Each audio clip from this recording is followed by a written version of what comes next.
ABP Ganga, खबर आपकी, जुबान आपकी। आपको बुलंदशहर का जहरीला शराब कांड तो याद ही होगा, जिसमें 6 लोगों को अपनी जान गंवानी पड़ी थी।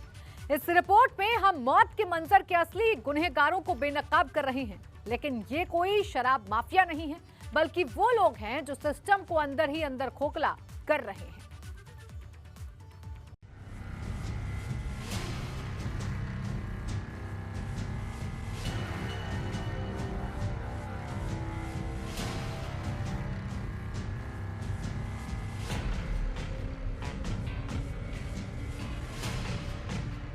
बुलंदशहर शराब कांड में होने लगा मौत का सौदा।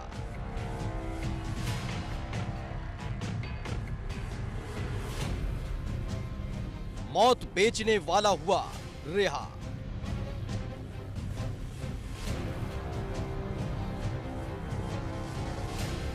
₹3 लाख में बेची वफादारी।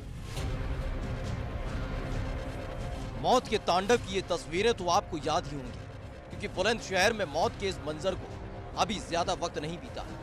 नए साल की शुरुआत ही हुई थी कि लोगों के जश्न में जहरीली शराब ने मातम का ऐसा रंग बिखेरा था कि सुनने और देखने वालों के होश उड़ गए थे। एक एक कर करीब आधा दर्जन घरों में मातम का शोर उमड़ा था, जिसकी गूंज बुलंदशहर से लेकर लखनऊ में बैठे प्रदेश के मुखिया के कानों तक पहुंची थी।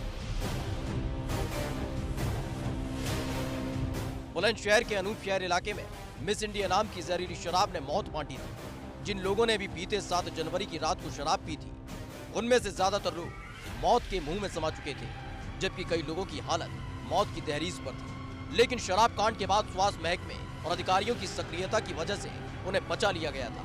इसके बाद शुरू हुई थी मिस इंडिया नाम की जहरीली शराब बेचने वालों की तलाश।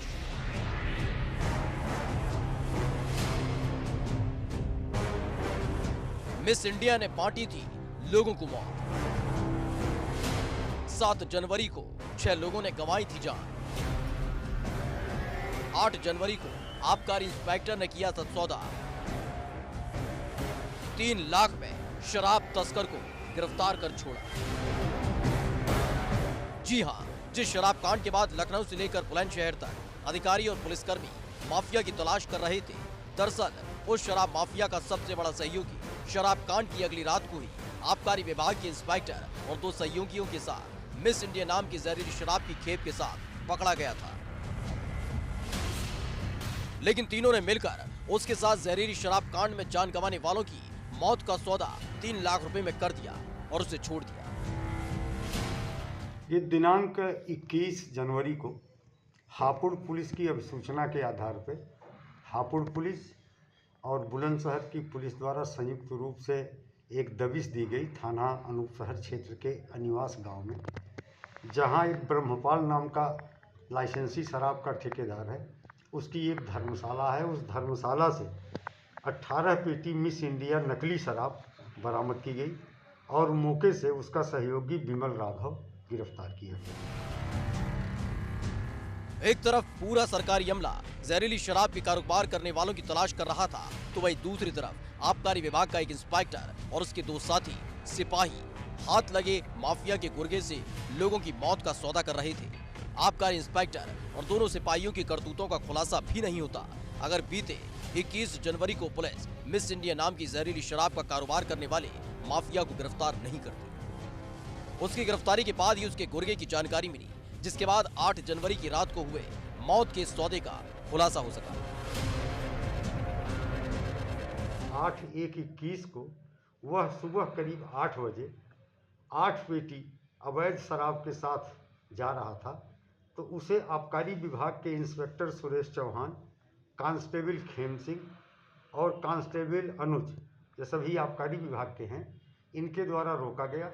रोक करके ये कार सहित जिस कार में लगभग 8 पेटी अवैध मिस इंडिया मार का शराब थी, उसको लेकर के ये लोग बुलंदशहर आए।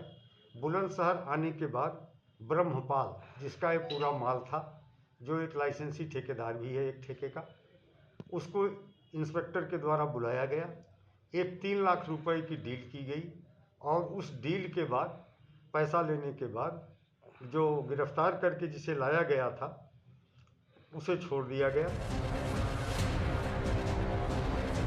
मामला सामने आने के बाद आरोपी आबकारी इंस्पेक्टर सुरेश चंद्र चौहान और दोनों सिपाही हेम सिंह और अनुज कुमार के खिलाफ कोतवाली में केस दर्ज किया गया है। साथ ही तीनों की गिरफ्तारी भी कर ली गई है और पुलिस अधिकारियों ने इन पर विभागीय कार्रवाई की संस्तुति भी कर दी है। इस शराब कांड के पीड़ितों का उस वक्त भी आरोप था कि इलाके में आबकारी विभाग की मिलीभगत से ही जहरीली शराब का कारोबार फल फूल रहा है, लेकिन तब अधिकारियों ने आरोपों को नकार दिया था।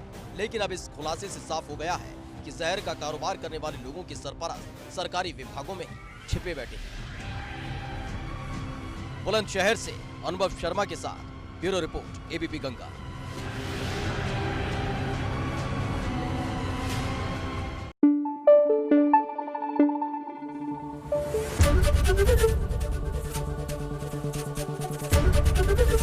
एबीपी गंगा, खबर आपकी, जुबान आपकी।